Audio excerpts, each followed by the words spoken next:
I found out someone had been living in my building for 6 months before I realized he didn't exist. Not a squatter, not a break-in. A tenant with a signed lease, a key, a mailbox with his name on it, a parking spot registered in his name. Room 4. End of the hall, 2nd floor. He paid rent on time, every single month. He never once complained about anything. He never caused any trouble. He also, as far as I can determine, was never actually there. My name is Marcus Hale. I'm 38. I own and manage a 12-unit apartment building in a mid-sized city in the Pacific Northwest, a converted Victorian from the 1890s that I bought 8 years ago as a foreclosure and spent 2 years renovating. It's my livelihood and my full-time job. I know every unit in that building. I know which pipes rattle in cold weather and which doors swell in summer and which tenants pay late and which ones park in the wrong spots. I know my building the way you know a person you've lived with for a long time, its habits, its moods, its particular ways of being difficult. I thought I knew everyone in it. The tenant in room 4 appeared in my records in February of the year before last. His name on the lease was Thomas Vale.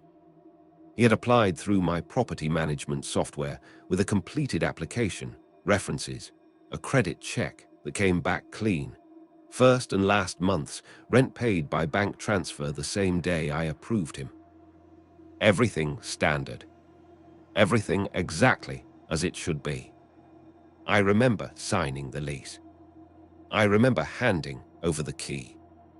I remember thinking he seemed quiet, a man in his 40s, pale, unremarkable, the kind of person whose face you register and then immediately struggle to recall. He said he worked remotely and kept irregular hours and hoped that wouldn't be a problem. I told him it wasn't. I showed him the unit. He thanked me and said it would suit him fine. I did not think about Thomas Vale again for several months. The first thing I noticed was the mail. Room 4 had a mailbox in the lobby, like all the units. I checked the boxes occasionally when something looked backed up, a tenant on vacation, a box stuffed full and blocking the slot. In June, 4 months after Thomas Vale had moved in, I noticed his box was empty. Not just empty on that particular day. Consistently empty. Every time I looked at it over the following weeks, it was empty. No junk mail, no flyers, no bills, nothing. Every other tenant's box collected the ordinary accumulation of postal debris. His collected nothing. I told myself he'd set up a mail forwarding address. Some people do that when they move, they don't update their address with every sender. They just forward everything to wherever they actually want it delivered. Perfectly reasonable. I noted it and moved on. The second thing I noticed was the parking spot. Thomas Vale had registered a vehicle when he moved in, a grey sedan, late model, license plate number on file. The spot assigned to room 4 was visible from the window of my ground floor office when I was doing paperwork. In July, I realized I had not seen that car in the assigned spot in weeks. Possibly longer. I couldn't say exactly when I'd last seen it there because I hadn't been paying attention. But when I started paying attention, the spot was always empty. I checked the vehicle registration he'd submitted with his application. The plate number was real. It returned a registered vehicle in the state's DMV records. But it was registered to a leasing company, not an individual. Which was unusual, but not impossible. Some people lease through corporate accounts. I noted it and moved on. The third thing was the noise. Or rather, the absence of it. Room 4 shared a wall with room 3, whose tenant was a graduate student named Priya who had lived in the building for 3 years and who I trusted completely.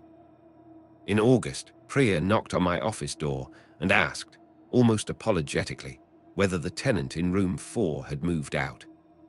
I said no, he was still under lease. Why? She said, I haven't heard anything from that unit in weeks. No footsteps, no water running, no TV, nothing. She said she wasn't complaining. The silence was fine by her. She just wanted to make sure she wasn't going to come home one day to find the unit had been vacant and she hadn't known. I thanked her and told her everything was fine and walked upstairs to the second floor and stood in the hallway outside room 4. And I stood there for a moment, just listening. The hallway was quiet. The building had its usual ambient sounds, pipes, the HVAC system, the muffled sounds from other units. From behind the door of room 4, nothing. A quality of silence that was different from the silence of an empty hallway. The silence of a sealed space. I knocked. No answer. I knocked again and said it was the building manager, just doing a routine check. Nothing. Under the terms of my lease agreements, I had the right to enter a unit with 24 hours notice if I had reason to believe there was a maintenance issue or a health and safety concern. I went downstairs and sent Thomas Vale an email to the address on file and told him I'd be performing a routine inspection the following afternoon. The email didn't bounce. It just went. No auto-reply, no response. The following afternoon, I let myself into room 4. The unit was furnished. That was the first thing I registered. It was furnished, which meant he had moved things in, which meant at some point he had been there with a bed and a table and chairs, and all the ordinary objects a person needs to live in a space. But the furniture had a quality I can only describe as undisturbed. The bed was made with the tightness of a bed that had been made once and never slept in again. The kitchen had dishes in the cabinet and a single glass on the counter and a dish towel folded neatly over the oven handle. The bathroom had towels on the rack and soap by the sink. Everything in its place, everything as if a person lived there, and a stillness over all of it that was not the stillness of a room whose occupant was out for the day. It was the stillness of a room that had been arranged and then abandoned. A stage set. I went through each room slowly. Living room, kitchen, bathroom, bedroom. Nothing alarming. Nothing that suggested a crime or an accident. Nothing that suggested anything at all, except that someone had put furniture in a space and then stopped coming. In the bedroom closet, I found clothing. Shirts, pants, jackets, everything neatly hung. One pair of shoes on the floor. I checked the pockets of a jacket and found a folded receipt from a grocery store dated March 15th, 5 weeks after he had moved in. The receipt was for ordinary things: bread, milk, coffee, a can of soup. I put the receipt back where I'd found it and went downstairs. I sat in my office and I opened the tenant file for room 4 and I looked at Thomas Vale's application for a long time. He had provided 2 references. I had called both when he applied and both had been positive. A former landlord who said he'd been a model tenant for 3 years and an employer who confirmed his remote work arrangement. I had their phone numbers in the file. I called the former landlord first. The number was disconnected. I called the employer. A woman answered on the 3rd ring. I explained who I was and why I was calling and asked if she could confirm that a Thomas Vale worked for her company in a remote capacity. A pause. Then she said, "I'm sorry, I don't recognize that name. Could you spell it?" I spelled it. She said, "We don't have anyone by that name." "We never have." "Are you sure you have the right company?"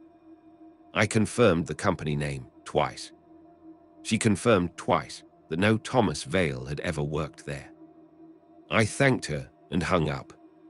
I looked at the credit report in his file.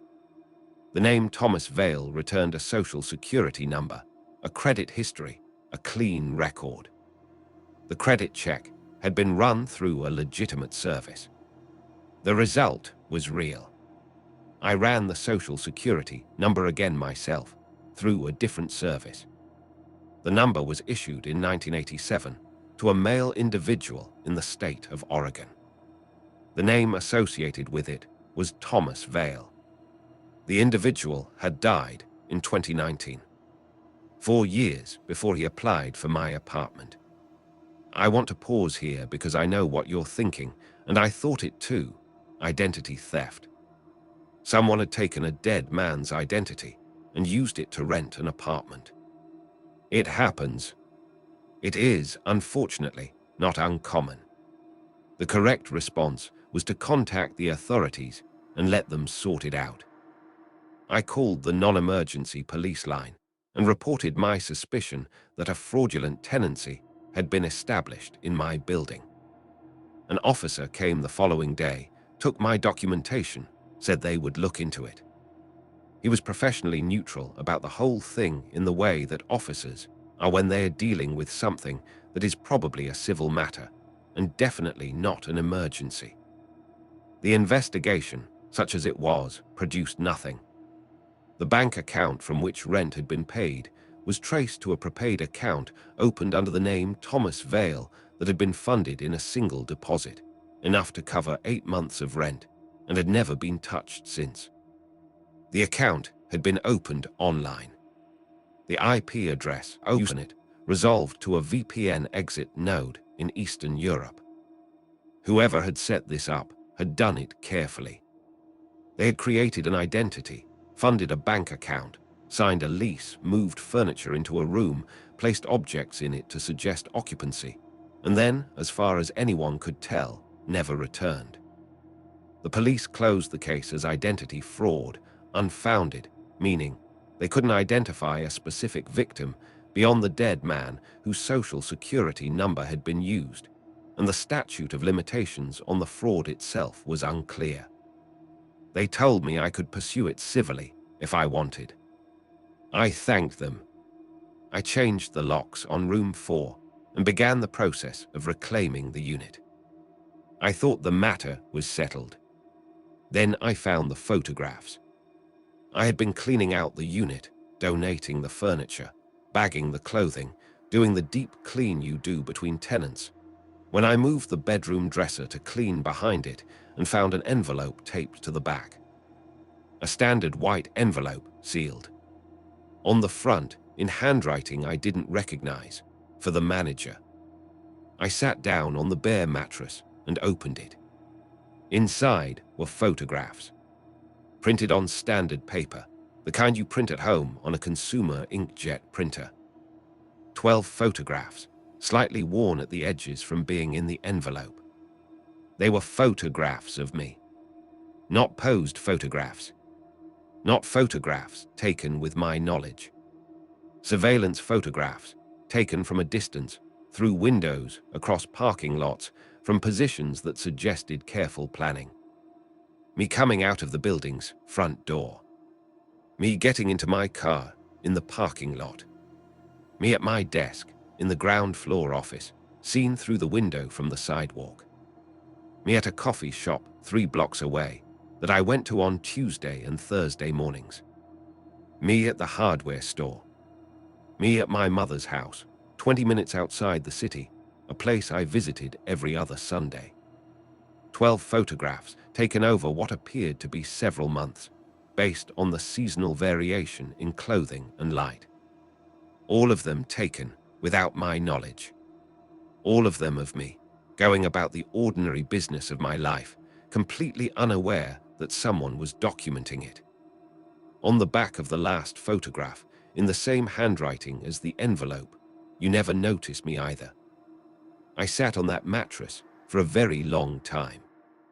I have thought about those 7 words more times than I can count. You never noticed me either. The word that changes everything. Not you never noticed me, a statement about my inattentiveness, a complaint, an accusation, either. As if someone else had not noticed him too. as if his invisibility was a condition he had tested on multiple people and found consistent. I tried to think back. 6 months of a tenant I almost never saw or heard. I remembered the day I handed him the key, a pale, quiet man in his 40s whose face I had described to the responding officer and whose description I could not fill in beyond those 3 adjectives. Pale, quiet, 40s. I could not tell you his eye color. I could not tell you the exact shape of his face. I could remember the impression of him more than the actuality, the sense of a person standing in front of me more than the specific person who had been standing there. I talked to every tenant in the building. I told them there had been an issue with room 4, and I was trying to understand the situation.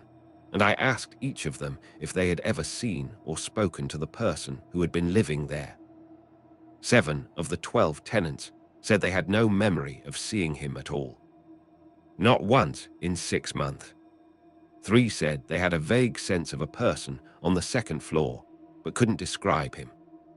1, an older man named Gerald, who lived in room 5, directly across the hall from room 4, said he had seen him occasionally in the hallway.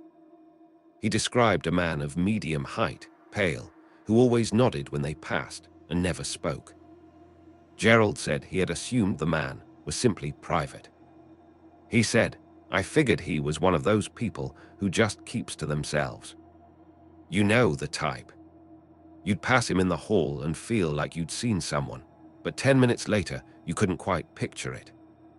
Couldn't quite picture it. Only Priya, in room 3, had interacted with him directly. Once in March, she had passed him on the stairs. He had said good morning. She said his voice was quiet and flat, not unfriendly, just undifferentiated. The voice of someone who had learned to modulate everything about themselves to produce the minimum possible impression. She said, "I know this sounds strange, but I remember thinking afterward that I wasn't entirely sure I'd actually seen someone. Like my brain had filled in the shape of a person on the stairs, but I couldn't verify the details. A person who could move through a building full of people for 6 months and leave almost no memory of his presence in any of them." I thought about the photographs. The coffee shop, the hardware store, my mother's house. I thought about how many other places he might have been that I had no record of. I hired a private investigator. Not because I thought it would produce anything definitive. The police investigation had made clear how carefully the whole situation had been constructed, but because I needed to feel like I was doing something. The investigator spent 2 weeks on it and came back with very little. The name Thomas Vale, in addition to its connection to the deceased Oregon man, appeared in several other contexts. A renter's insurance policy in a different state, taken out 3 years earlier and never used. A library card in a city 200 miles away, registered to an address that turned out to be a vacant lot. A membership at a gym in yet another city, active for 4 months and then lapsed. Not Thomas Vale in all cases. Different names, different social security numbers, always deceased individuals. But the investigator had done this long enough to recognize a pattern. Someone, she said, had developed a method for assuming temporary identities, building just enough infrastructure to establish a presence in a location and then disappearing cleanly. She said in her experience, this kind of meticulous identity construction was associated with either organized crime or someone who had very specific reasons to need to be in a place without being traceable. I asked her what kind of reasons. She looked at the photographs spread across her desk and she said, the kind where they need to watch someone. I asked, watch someone for what purpose? She didn't answer that. She said it was outside the scope of what she could determine with the information available. She said she was sorry she couldn't give me more. She said I should be careful. I drove home and sat in my car in the parking lot of my own building for 20 minutes before I went inside. I checked the other 11 units over the following week. I moved furniture, checked behind fixtures, looked for envelopes taped to surfaces I wouldn't normally see. I found nothing. I checked the common areas. The laundry room, the storage unit, the mechanical room in the basement. Nothing. I changed every lock in the building and had a security system installed, cameras at all entry points, motion sensors in the common areas. I told myself I had done what I could do. That was 14 months ago.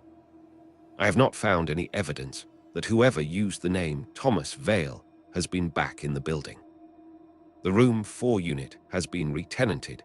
A woman named Carla, who is a nurse and has lived there for 11 months without incident. The parking spot is occupied. The mailbox gets mail. I have thought many times about what the note meant. You never notice me either. That word. I have a theory that I can't prove and that I find deeply uncomfortable when I sit with it too long. I think Thomas Vale, whatever his real name is, chose my building deliberately and chose room 4 deliberately because of something he needed to observe from that position. My office is on the ground floor. Room 4 is directly above it. The floor plan is such that someone in room 4 with the right equipment could potentially monitor activity in my office. What I looked at on my computer, what documents I handled, who I talked to. I manage 12 units, 12 tenants. Their leases, their financial information, their emergency contacts, their daily patterns. I am a node in 12 people's lives, and someone spent 6 months living above me, watching me work, and left before I understood what was happening. I don't know which of my tenants he was interested in. I don't know if it was any of them, or if it was something else entirely, something about the building itself, or the neighborhood, or something I still haven't identified. I don't know if he got what he came for, or if he left because he didn't. I don't know if he'll be back. What I know is that for 6 months, a person existed in my building, eating in that kitchen, sleeping in that bed, walking down that hallway, and I knew nothing about him except a name that belonged to a dead man. What I know is that he knew my Tuesday and Thursday coffee shop, and my hardware store, and the route to my mother's house on alternate Sundays. What I know is that he left me 12 photographs and 7 words, and then disappeared as cleanly as if he had never been there at all. And what I know is that I think about that word, either, every time I walk into a room and see someone I don't fully recognize. Which, when you start paying attention, is more often than you'd expect. I pay attention now. I have learned to pay attention. I don't know if it's enough. I need to start with what kind of person I was before this happened, because I think it matters. Not for sympathy. I'm not asking for sympathy, but because the kind of person I was is the reason I stayed as long as I did. And if I hadn't stayed as long as I did, I wouldn't know what I know now. Whether knowing it has been good for me is a question I'm still working out. My name is Marcus Webb. I'm 52 years old. I was the general manager of a mid-range hotel in Western Massachusetts for 14 years. The kind of hotel that hosts regional sales conferences and family reunions and the occasional wedding. Not luxury. Not budget. The middle ground where most of American hospitality actually lives, where the carpets are always slightly wrong for the decade and the breakfast area smells like waffle batter regardless of the time of day. I loved it. That's the thing people don't expect when I tell them about my career. I genuinely loved the work. Hotels are ecosystems. They have rhythms. When you run one for long enough, you develop an intuition for when the rhythm is right and when something is off, the way a conductor hears a single flat note in a full orchestra. I could always tell when something was off. That's what makes what happened so hard to explain, because for 3 weeks, something was very off, and my instincts kept telling me so, and I kept finding rational explanations, and I was wrong every time. The hotel was called the Alderman Inn. It doesn't exist anymore. I'm going to tell you why. The Alderman Inn had been built in 1924 as a motor lodge and had expanded twice since then, once in the 1950s and once in the 1970s, resulting in the kind of architectural inconsistency that gives older hotels their character and their headaches. The original building was 3 stories of brick. The 1950s addition was a single-story wing of 12 rooms running east from the main building. The 1970s addition was a 2-story structure on the north side that contained the conference facilities and 20 additional rooms. The whole thing sat on 4 acres at the edge of a town called Harwick, which had a population of around 6,000 and a downtown that was trying its best. I had been running the Alderman for 14 years when the incident began. I knew every room. I knew the way the plumbing sounded in the 1950s wing on cold mornings, and the way the conference center lights flickered when the building's electrical load shifted. I knew which rooms the regular guests requested, and which rooms we quietly avoided putting people in because of noise or drafts or the particular way the afternoon sun came through the window at an angle that guests found, without being able to say why, unpleasant. Room 114 was one of the rooms we quietly avoided. Not because anything had ever happened there. Nothing had ever happened there, not in my 14 years, and not as far as I knew before. It was a perfectly ordinary room in the 1950s wing. Double bed, adequate bathroom, window overlooking the parking lot. But staff had always been slightly reluctant to clean it, in a way they couldn't articulate. Guests who stayed in it tended to mention in checkout surveys that they'd slept poorly, without specifying why. When I'd investigated, over the years, I'd found nothing mechanically wrong. The HVAC was fine. The mattress was fine. The room was fine. I had stopped assigning 114 as a first-choice room years ago. Not for any documented reason. Just instinct. The guest who checked into 114 on a Wednesday in October arrived without a reservation. Walk-in guests were not unusual. We ran at about 60% occupancy that time of year, past the leaf peeping season, before the ski weekends, and we were always glad for the business. Our front desk manager that evening was a young woman named Priya who had worked for me for 3 years and was excellent at her job. She called me at home at 9:30 that evening. This was not unusual. Priya called when things needed a manager's attention, which I appreciated. What was unusual was the note in her voice. Priya was not a person who was easily unsettled. She said, "Mr. Webb, I have a guest situation I wanted to flag for you." I asked what the situation was. She said, "We had a walk-in about an hour ago." I put him in 114. He paid cash, which isn't unusual, but he didn't want to provide a name for the registration. I told him I needed a name for the system, and he said, she paused. He said to put down Alderman. Like the hotel. I asked if there had been any other issues. She was quiet for a moment. Then she said he had a lot of luggage. Older luggage, like old-fashioned.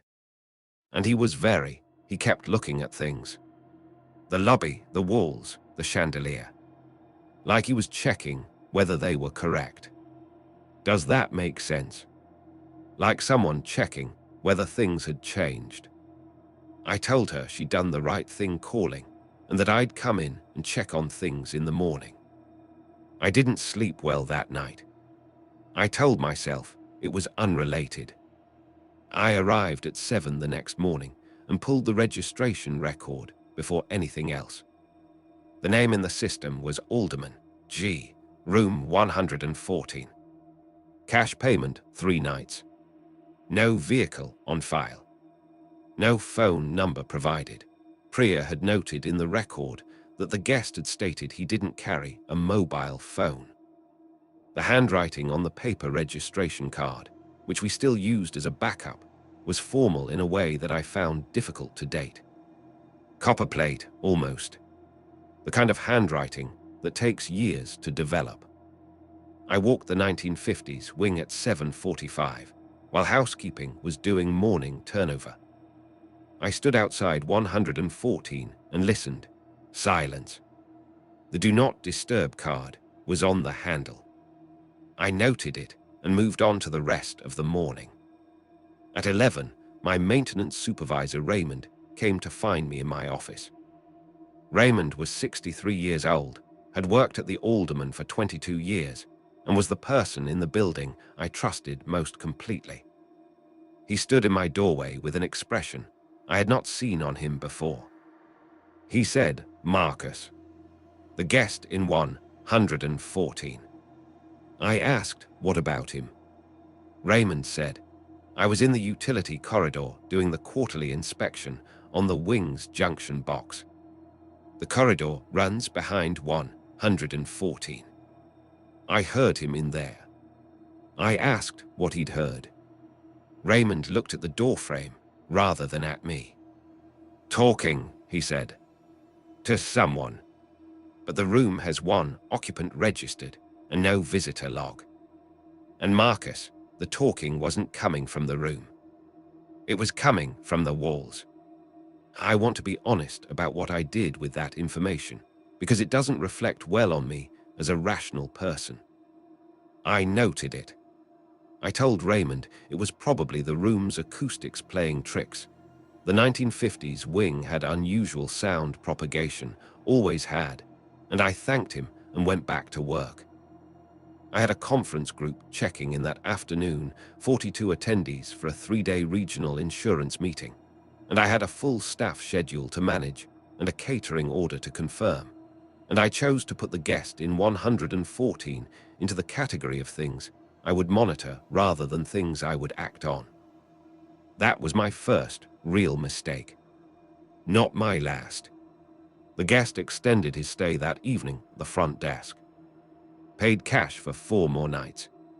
Spoke politely to the desk clerk, a young man named Owen, who told me later that the conversation had been perfectly normal and perfectly strange simultaneously. He asked how long the hotel had been under current management, Owen said. And when I said about 14 years, since you took over, he nodded like that was the answer he expected. Like he already knew and was confirming it. I asked Owen what else he'd noticed. Owen said his hands, when he was writing the extension form. His hands are wrong, Mr. Webb. I don't know how else to say it. The proportions. I kept almost looking at them directly and then looking away. Like when you almost look at something bright. I told Owen he was tired and sent him home early. And I sat in my office with the door closed and looked at the photocopy I'd made of the original registration card and tried to find something wrong with the handwriting, something that would explain the specific unease that had been sitting in my chest since the night before. I found the wrong thing, or the right thing, depending on how you look at it. In the corner of the card, very small in the same copperplate hand, a date. Not today's date. Not any date in the current decade. September 14th, 1931. The Alderman Inn had opened in 1924. I knew its history reasonably well. You develop an attachment to the place you run for 14 years, and part of that attachment is knowing where it came from. I had read the local historical society's write-up. I had seen the photographs in the lobby from the early decades. I had talked to the previous owner about the property's past. I had never had a reason to look into what had happened at the hotel in 1931. I spent my lunch break in the local library's archive room, which was staffed by a volunteer named Helen, who knew the historical newspaper collection better than anyone. I told her I was researching the hotel's early years for a promotional project. She was glad to help. What she found in the county newspaper from October 1931 took less than 20 minutes to locate. A guest at the Alderman Inn had died in room 114 on the night of September 30th, 1931. He had been found by housekeeping the following morning. The cause of death was listed as heart failure. He had been approximately 50 years old. He had registered under a false name. The newspaper reported this as a minor scandal and had paid cash. He had no identification on his person. He had arrived with old-fashioned luggage and had occupied the room for 3 weeks before his death. The newspaper described him as a well-dressed man who had been seen in the lobby at odd hours, examining the building's details with an attention that other guests had found noteworthy. He had eaten alone in the dining room each evening. He had spoken to no one at length. He had been buried by the county, unidentified. The hotel management had noted in the same newspaper article that the guest had left behind only one personal item, a registration card dated September 14th, 1931, on which he had written his name as Alderman G. I sat in the library for a long time after Helen left me with the photocopied newspaper page. The thing I kept coming back to was not fear.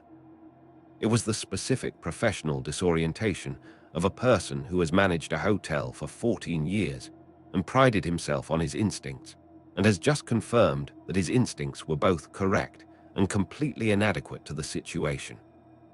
I had known something was wrong with 114. I had known it for years. I had managed around it carefully and professionally, and never once asked the question I should have asked, which was, wrong in what direction? I drove back to the hotel. I did the afternoon conference check-in. I smiled at 42 insurance professionals and made sure their name badges were correct and the coffee station was stocked. I did my job. At 8 in the evening, I knocked on the door of room 114. There was a pause, longer than a normal pause, long enough that I had time to think about whether I was making a mistake, and then the door opened. I have thought carefully about how to describe what I saw, because I think accuracy matters, and I think my memory of the moment has been affected by everything that came after, and I want to give you what I actually saw rather than what I've constructed since. He was a man of approximately 50, well-dressed in a way that was not contemporary, not costumed, not theatrical, just not contemporary in a way that was hard to isolate. He was calm. He looked at me with the expression of someone who had been expecting the visit. He said, "Mr. Webb, I wondered when you'd come." I asked him if I could come in. He considered this in a way that seemed genuine. Then he stepped back from the door. The room was immaculate. The old-fashioned luggage, leather cases, brass fittings, the kind of thing you see in estate sale photographs from the 30s, was stacked neatly against the wall. The bed was made, though housekeeping hadn't been in. On the desk was a single item, a leather-bound notebook closed. I sat in the chair by the window. He sat on the edge of the bed. We looked at each other. I said, "I found the newspaper article." He nodded. "I expected you would eventually. You're more thorough than the others." I asked him what he meant by the others. He said, "The managers before you. I've stayed here a number of times. Not all of them asked questions." He paused. "You've been here 14 years. That's the longest continuous tenure since the original owner. You notice things." I said, "The guest in 1931. That was you." He was quiet for a moment.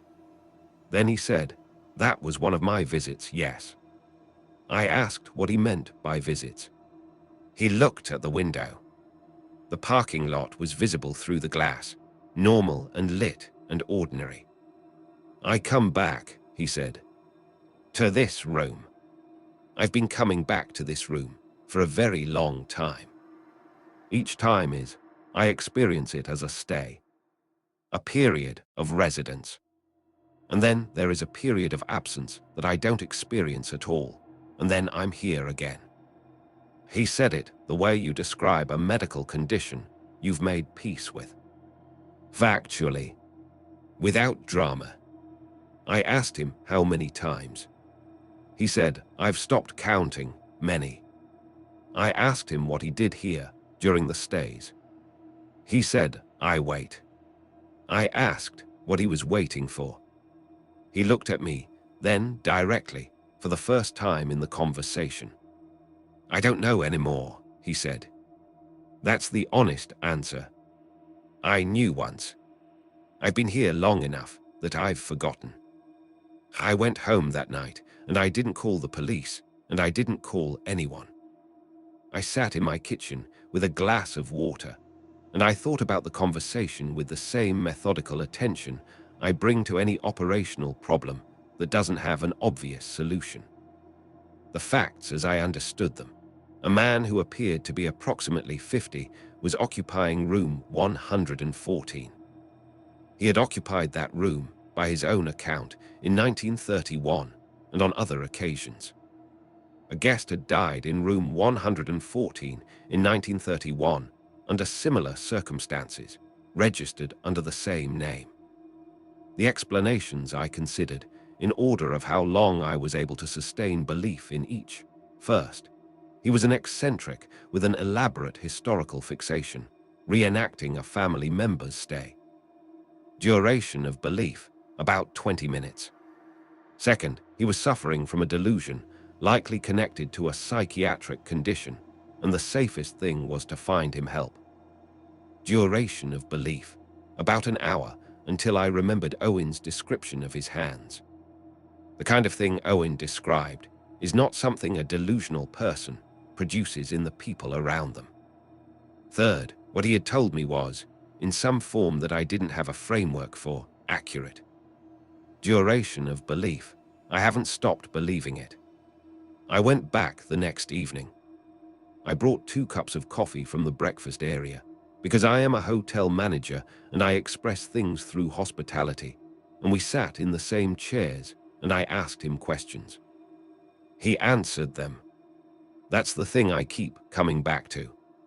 He answered them with the patience of someone who had been waiting for someone to ask. He had a name, but he couldn't remember if it was his original name or something he'd adopted over the years. He had memories of periods before the alderman, but they were thin, the way very old memories go thin. He didn't eat, he told me, which explained several things. He didn't sleep precisely. There was a state he entered, he said, that was adjacent to sleep. He experienced time differently during his stays than he had when he was living, though he declined to elaborate on what that meant. I asked him if he was in pain. He thought about it seriously. Not pain, he said. Longing, maybe. But I've had it long enough that I'm not sure I'd recognize myself without it. I visited him every evening for 9 days. I told no one on staff what the visits were. I said I was doing follow-up guest relations, which was plausible enough that no one questioned it. I brought coffee. I knew he wouldn't drink. I sat in the chair by the window and asked questions. He told me things about the hotel that I couldn't have known and subsequently verified. The name of the original owner's wife, who had planted the elm trees at the property's edge that were still there. A kitchen fire in 1947 that had been kept out of the papers. The way the lobby had been arranged in the 30s, with a writing desk along the south wall that I found evidence of in a photograph in the Historical Society's collection that I hadn't looked at before. He was not performing. That's what I kept coming back to. He was not trying to convince me of anything. He answered what I asked, and sometimes declined to answer and never pushed. He seemed, more than anything else, quietly glad to be talking. Like a man who had been alone for a very long time and found that he'd missed conversation more than he'd realized. On the 7th evening, I asked him why he came back to this room and not some other place. He said, "I've wondered that myself. My best understanding is that I was here when I died, and so this is where I am. The room, the building. It's the shore I keep washing up on." I asked him if he could leave. He said, "I can walk the property. The grounds. I don't go further than that." I asked what happened when his stay ended. He looked at his hands, and I caught, for just a moment, what Owen had meant.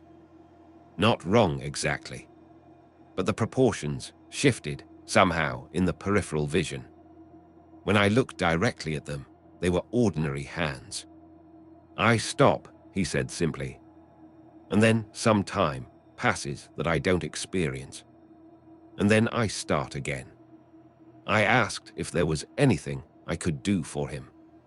He looked at me with something I can only describe as surprised gratitude, like no one had asked before. "You're already doing it," he said. On the 9th day, he was gone. No checkout. No luggage left behind. The room was empty when housekeeping went in. The bed made the way it had been every morning, the room clean and ordinary. Priya found no evidence of a departure in any of the normal ways. No key turned in, no vehicle leaving the lot, nothing on the corridor camera after midnight. I stood in 114 for a long time that morning. The only thing in the room that hadn't been there before was the leather notebook from the desk. It was sitting on the pillow. I took it. I've read it many times. It's a record, dates, observations, fragments. The earliest legible entries are from the 1930s. The handwriting changes slightly over the decades, which I find, for reasons I can't fully articulate, one of the most affecting details. Even whatever he was, he changed over time. Even a long stay leaves marks. The last entry, undated, in the same copperplate hand, "Manager finally came. Talked for 9 evenings. Brought coffee he knew I couldn't drink. I think he will do right by the room." I don't know what doing right by the room means. I've been working on it. The Alderman Inn closed 2 years after my encounter with the guest in 114, not because of anything supernatural, but because the ownership group decided to sell the property for redevelopment. A Marriott affiliate bought it. The building was demolished in the spring. The 4 acres are now a chain hotel of the kind that has no history and will never accumulate one. I left before the demolition. I couldn't watch it, and I'm not sure I could explain why to someone who hadn't met the man in 114. It felt like a kind of violence. The shore being erased. I've wondered what happens to him now, where he washes up when the room is gone. I've told myself that whatever the mechanism was, whatever anchored him to that place, it dissolved with the building. I've told myself that the demolition was, in some way I don't fully understand, a release. I hold that interpretation as firmly as I can because the alternative, that he's still there, in the space where the building was, on the floor of a chain hotel lobby that has no idea what it's standing on, is not something I can sit with for very long. I have the notebook. I've shown it to no one. I've thought about donating it to the Historical Society, but every time I start to prepare it, I find I can't follow through. It feels like the last record of a person that no one else knows existed, and giving it away feels like a betrayal of the 9 evenings in the chair by the window and the 2 cups of coffee I kept bringing that he couldn't drink. I'm a hotel manager. I express things through hospitality. I didn't have another language for what he was to me by the end, except that he was a guest. A long-stay guest. The last guest of the Alderman Inn, in any sense that I believe matters. The last entry said I would do right by the room. The room is gone. I'm still working out what doing right looks like without it. The notebook is in a box in my closet. His name, the name he'd lost, or said he'd lost, is not in it.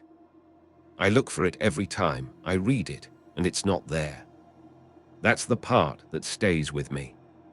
After all those years, all those stays, all those entries, the one thing he couldn't preserve was the first thing he'd ever had. I hope wherever he is now, someone brings him coffee. Even if he can't drink it. Especially if he can't drink it. That's the point. That's always been the point. There's a rule at the Aldenmore Hotel that nobody talks about out loud. You don't clean room 614 alone. It's not written anywhere. It's not in the employee handbook, not on the laminated checklist they give you your first week, not in any of the training materials HR sends over email. But every single housekeeper who's worked at the Aldenmore for more than a month knows it. You learn it the way you learn everything important at a job like that, not from management, but from the woman who trains you in a low voice while you're folding a fitted sheet in the supply closet on the 4th floor. Her name was Delia. She'd been at the Aldenmore for 11 years. She had a system for everything: how to stack the towels so they didn't unravel, how to get the soap ring out of the bathtub without scrubbing, how to make the bed so tight that a quarter would bounce off it. She was the kind of housekeeper who made the job look effortless, which meant she'd worked very hard for a very long time to make it look that way. On my 3rd day, she pulled me aside before the morning cart assignment and said, "When you get to the 6th floor, you don't go into 614 by yourself. You knock on my door, I come with you, we do it together. You understand?" I said yes, because Delia had that quality where you just said yes. But I also said, "Why?" She looked at me for a moment. Then she said, "Because the last girl who went in alone didn't come out the same." I thought she was hazing me. That's what I told myself. New employee, spooky hotel story, classic first week initiation. I smiled and said okay, and she didn't smile back, and we went to get our carts. That was 8 months ago. I'm telling you this now because I need someone to know what happened. And because I am not the same person I was before I went into room 614 alone. Let me tell you about the Aldenmore first, because the building matters. It's a 12-story hotel in the old part of the city, the kind of building that went up in the 1920s when people still believed that hotels should feel like cathedrals. High ceilings, marble floors in the lobby, brass fixtures that someone polishes every morning, because tarnish would be an insult to the architecture. The Aldenmore has been renovated twice, in the 1970s and again in 2004, but both renovations were careful to preserve the bones of the original building. The elevators are modern. The rooms have flat screens and USB ports and blackout curtains. But the hallways are original, the same wainscoting, the same patterned carpet runner, the same sconces casting the same amber light they've cast for 100 years. It's a beautiful building. I want to be clear about that, because horror stories about hotels always make the building sound sinister from the start, and the Aldenmore isn't. It's genuinely beautiful. On clear mornings, when the light comes through the lobby windows at the right angle, it feels like being inside something alive. I loved working there. I need you to understand that I loved it. The 6th floor is like the other floors, with one difference. The rooms on the 6th floor run from 601 to 618, with a gap between 613 and 615. There is no 613. The Aldenmore, like many older hotels, skipped it. The room after 612 is 614. Room 614 is a standard queen. Same square footage as every other standard queen on the 6th floor. Same layout, bathroom to the left of the entry, closet to the right, bed centered against the far wall, window overlooking the side street. Nothing architecturally unusual. Nothing that would explain anything, and yet, when you're in 614 and the door is closed, the ambient sound of the hotel disappears. Not fades, disappears. On every other floor, in every other room, you can hear the low background hum of the building. HVAC, elevator cables, the distant percussion of someone's television 2 doors down. It's not loud, but it's constant. The sound of a large building being occupied. In 614, there's nothing. Silence the way a recording studio is silent, the kind that makes your ears strain and your own breathing sound too loud. I noticed this the first time I went in with Delia. I didn't say anything about it. I wasn't sure, I wasn't imagining it. But I watched Delia while we worked, and I noticed that she never turned her back to the room. She cleaned the bathroom with the door open and her eyes cutting to the mirror, which gave her a partial view of the space behind her. She stripped the bed facing outward. She vacuumed in long, even passes, without ever letting herself get cornered between the furniture and the wall. It was the behavior of someone who had learned, over a long time, not to be caught off guard in a specific place. We finished in 20 minutes and left. Delia let out a breath in the hallway that she'd been holding for most of the time we were inside. I said, "How long has it been like that?" She said, "Since before I started." "Maybe always." I said, "What's in there?" She said, "I don't know." "I don't want to know. I just know you don't go in alone." For 7 months, I followed the rule. Every time 614 was on my floor assignment, I knocked on Delia's cart. She came. We went in together. We cleaned it in 20 minutes. We left. Twice during those months, the room was occupied when I arrived to clean it, and I had to come back later. And both times the guests who answered the door had the slightly dazed look of people who hadn't slept well, though neither of them said anything about it. I started to think of 614 the way you think of a neighbor you don't like, but have learned to tolerate. Something you manage, rather than something you engage with. I got good at it. I stopped feeling the particular crawl at the back of my neck every time I pulled the 6th floor cart off the elevator. And then Delia quit. She didn't give much notice, 2 weeks, which in housekeeping is considered generous. Her daughter in Tampa had a baby, her second, and Delia had decided she'd spent enough years in other people's rooms and was going to spend the next chapter of her life in her own. I was happy for her. I threw her a small goodbye in the break room with a supermarket cake and a card everyone signed. She hugged me at the door and said, "Find someone else to go into 614 with you. Don't go alone. Promise me." I promised. For 3 weeks after Delia left, I kept the promise. There was a woman named Genevieve who'd been at the Aldenmore for 6 years, and I told her the same thing Delia had told me, in the same low voice, in the same supply closet. Genevieve didn't ask why. She just nodded in the way of someone who'd already heard something, maybe not everything, but enough. The day I broke the promise, it wasn't a choice. Not exactly. It was a Tuesday in November, the hotel at about 60% occupancy, which meant a manageable floor load, but still a full day's work. Genevieve called in sick at 9 in the morning. Her kid had a fever. She'd be back Thursday.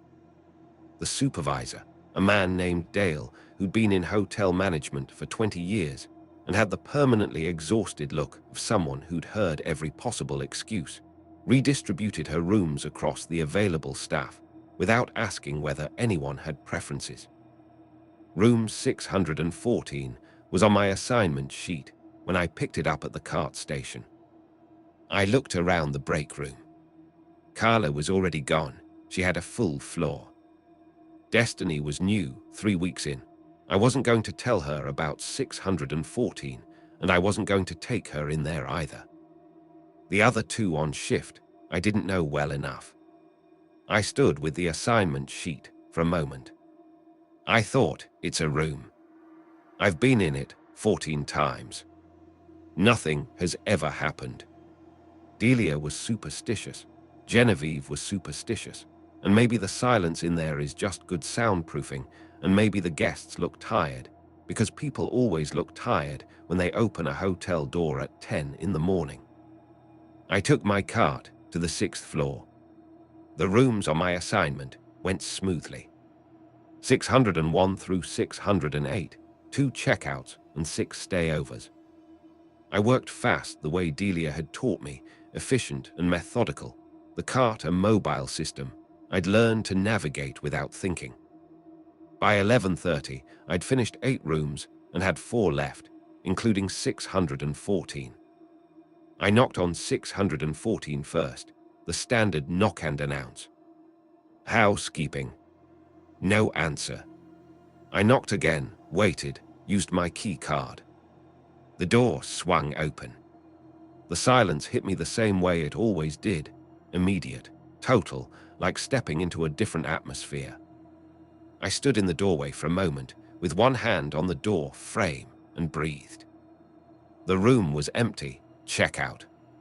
The bed was unmade, the towels in a heap on the bathroom floor, the usual debris of a single night's occupation.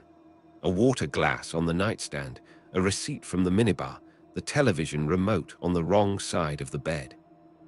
A perfectly ordinary checkout. I told myself, 20 minutes. You've done this 14 times. 20 minutes. I brought my cart into the room, propped the door open with the cart's bumper, and started stripping the bed. For the first 10 minutes, nothing. I stripped the bed, remade it, moved to the bathroom. I collected the towels, scrubbed the tub, cleaned the toilet, wiped down the vanity, replaced the amenities.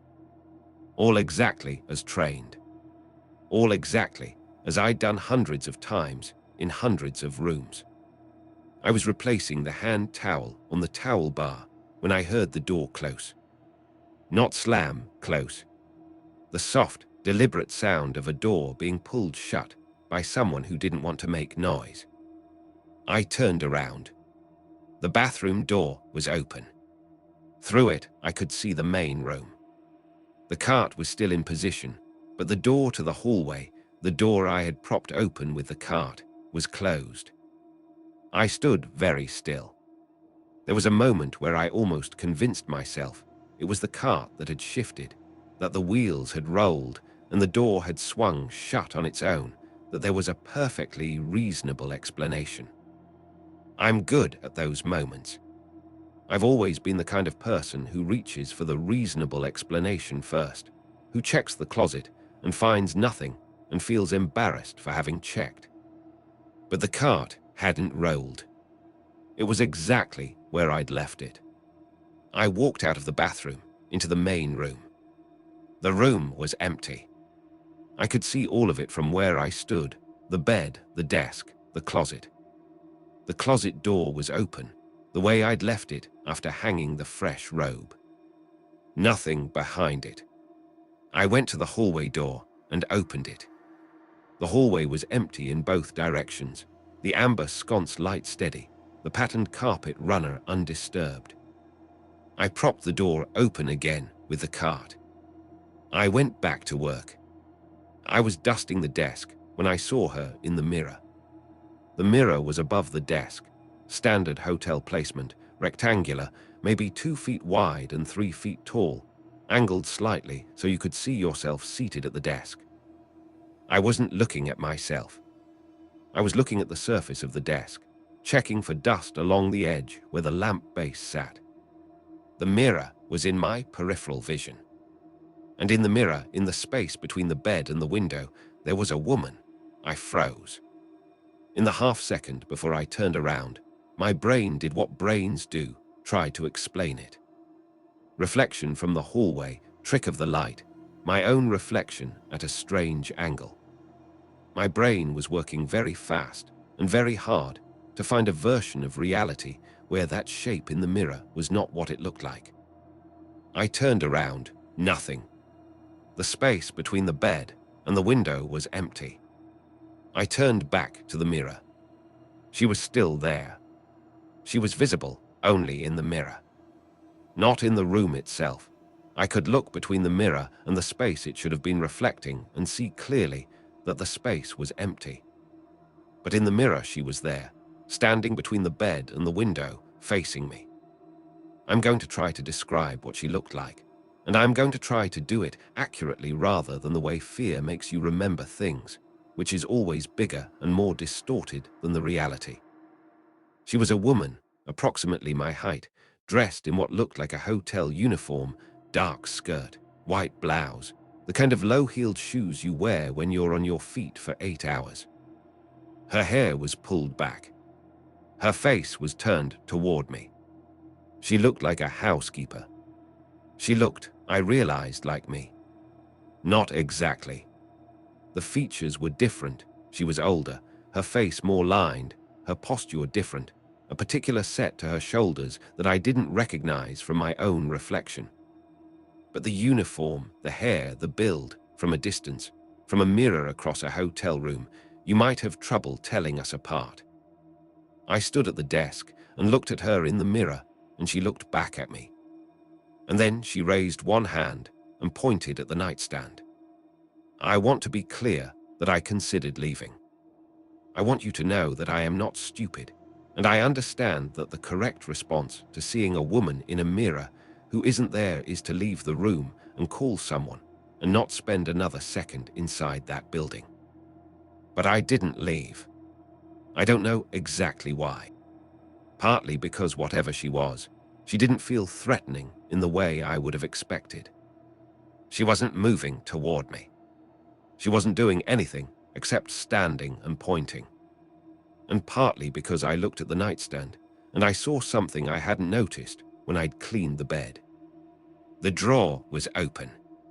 Just slightly, an inch, maybe less. And inside, I could see the edge of something that wasn't the usual Gideon Bible, wasn't the hotel notepad and pen. Something that had been pushed to the back. I looked in the mirror. She was still there, still pointing. I crossed the room to the nightstand. The drawer held a small notebook, the kind you can buy at any drugstore. Spiral-bound, maybe 40 pages, with a red cover. I'd cleaned the nightstand drawer that morning as part of my routine, wiped it out, confirmed the Bible was there, closed it. The notebook had not been there when I cleaned it. I opened the notebook. The handwriting inside was small and cramped, pressed hard into the paper as if the writer had been leaning on something unsteady. I had to tilt the book toward the window light to read it. The first line said, "If you're reading this, you're in 614. You need to know what happened to me." I sat down on the edge of the bed and read. Her name was Patricia Ewan. She had been a housekeeper at the Aldenmore Hotel from 1987 until 1993. She had worked the 6th floor. She wrote in the notebook over what appeared to be several sessions. The handwriting changed slightly between sections, sometimes more careful, sometimes rushed. The dates at the top of each section ranged across 3 months in 1993. The last entry was dated November 14th. She had noticed the room the way I had noticed it.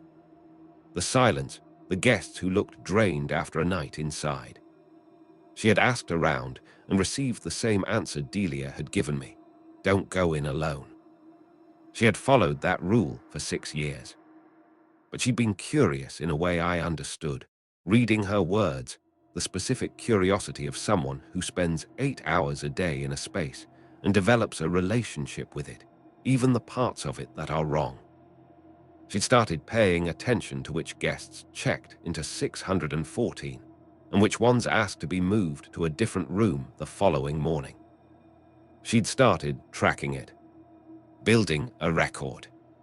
Over 6 years, she'd noted 47 guests who'd spent at least one night in 614. Of those 47, 11 had asked to change rooms the next day. Of the remaining 36, 3 had checked out early without explanation. 2 had been found by housekeeping in the morning in a state that Patricia described carefully, choosing her words with precision. Unresponsive but breathing, pulse present, no visible injury, impossible to wake. Both had been taken to hospital. Patricia had never found out what happened to them. The rest, she wrote, seemed fine, as far as I could tell. But I thought about them sometimes. The ones who seemed fine. In October of 1993, Patricia had been assigned to the 6th floor on a Tuesday when her usual partner was out sick. She had stood at the door of 614 with her cart and thought about the 47 guests and the 11 who'd asked to move and the 2 who'd been taken to the hospital. She had thought about 6 years of paying attention. She had decided she needed to know what was in the room. She had gone in alone. The notebook entry for that day was shorter than the others. The handwriting was different, larger, less controlled, as if written by someone whose hands weren't working right. She wrote, "I saw her. She looks like me. I think she is me, a me that never left. I think the room keeps something. A version of whoever comes in alone. I don't know how to explain it better than that. I came out of the room, but I don't feel like I came out completely. Part of me is still in there. I can feel it. Like a thread still attached to something inside that room that I can't break." The next entry was 3 weeks later. The handwriting was careful again, controlled. She wrote, "I've been having the dreams. I'm in the room and I'm standing between the bed and the window, and I can see another woman at the desk, and I'm pointing at the nightstand because I need her to find this notebook. I wrote the notebook because of the dream. Does that make sense? I wrote it because I saw myself writing it. I am trying very hard not to think about what that means." The last entry, November 14th, was a single sentence. She wrote, "I don't think I'm coming back to work tomorrow." There were no more entries after that. I sat on the edge of the bed with the notebook in my hands for a long time. When I looked up at the mirror, she was gone. The room was just a room. The same silence, the same amber light through the closed curtains, the same ordinary hotel furniture. But it felt different now in the way that things feel different once you understand them. Not more threatening, quieter. Like a space that had been holding its breath for a long time. I thought about Patricia Ewan. I thought about her 6 years of careful observation, her notebook full of records, the dream she'd had that had made her write the thing she'd dreamed about writing. I thought about a thread still attached to something inside that room. I didn't feel a thread. I want to be clear about that. Whatever had happened to Patricia when she came in alone in 1993, I didn't feel what she described. I felt the silence, and I felt the particular weight of being in a space where something had occurred that I didn't entirely understand, but I didn't feel like part of me had stayed behind. I put the notebook in my apron pocket. I finished cleaning the room. I made it a point to do everything exactly the way Delia had taught me, facing outward from the bathroom, never cornered, never with my back fully to the center of the room. I didn't know if it mattered. I did it anyway. When I left, I propped the door open and stood in the hallway for a moment and breathed the ordinary noise of the hotel back in, the HVAC hum, the distant elevator, someone's television 2 floors up. I went and finished my other rooms. I did 3 things after my shift ended that day. The first thing was that I went to the hotel's administrative offices and asked the front desk manager, a woman named Sandra who'd been there for 15 years, if she knew anything about a housekeeper named Patricia Ewan who'd worked at the Aldenmore in the late 80s and early 90s. Sandra looked at me for a moment with the particular expression of someone deciding how much to say. Then she said, "Patricia worked here, yes. She left in late 1993. There was she paused, a situation. She took medical leave and never came back. We lost touch." I asked, "What kind of situation?" Sandra said she had some kind of breakdown. That's how it was described at the time. She was a good worker, very thorough, very reliable. It came out of nowhere. Her sister came to collect her things. I asked if Sandra knew what floor Patricia had worked. Sandra said, "The 6th, I believe. Why?" I said, "No reason." "Thank you." The second thing I did was take the notebook to a copy shop 2 blocks from the hotel and photocopy every page. I put the copies in an envelope and the envelope in my bag. I put the original notebook in my locker at the hotel, in the zippered pocket of my street shoes where it wouldn't be disturbed. The third thing I did was call Delia. She picked up on the third ring, background noise of children and a television. I told her what had happened. I told her about the closed door and the woman in the mirror and the notebook. I told her about Patricia Ewan. There was a long silence on Delia's end. Then she said, "Did you feel anything after you came out? Like something was different?" I said, "No, I don't think so." She said, "Good. That's good." I said, "Did you ever see her?" The woman in the mirror. Another silence. Then once. My 2nd year. I went in alone because I didn't know the rule yet. Nobody had told me. I saw her for just a second in the bathroom mirror, same as you. I got out immediately. I didn't stay long enough for she stopped. "For what?" I said. "For it to matter," she said. And then, "Mara, don't go back in there alone. I know you already know that. But I need to say it again. Whatever's in that room, it's been there a long time, and it's patient, and it doesn't need to rush." I said I understood. I said goodnight, and hung up, and sat in my car in the hotel parking structure for a while before I drove home. That was 4 months ago. I'm still working at the Aldenmore. I asked Genevieve when she came back from her sick day, and she agreed to be my partner for 614 the way Delia had been, without asking too many questions. We have a system now, the same one Delia taught me. Never alone, 20 minutes, door propped open, never cornered. The room gets cleaned. Guests check in. Some of them ask to be moved the next morning, and we move them without comment, the way hotels handle requests without making guests feel like something is wrong. Most of them seem fine. I think about the ones who seem fine. I still have the notebook, copies in the envelope in my bag. I've read them 4 times. I keep looking for something I missed, some detail that would tell me more about what Patricia saw, about what happened to her in the months between the first entry and the last. But the notebook is what it is, a record of someone who paid close attention for a long time, and then paid too much attention all at once. There's one thing I've been thinking about since I read it. Patricia wrote that the woman in the mirror looked like her. Dressed like her, built like her, the kind of resemblance you'd see from across a room. And when I saw the woman in the mirror, she looked like me. I've been trying to figure out what that means. Whether the room shows you something specific to you, something drawn from your own image.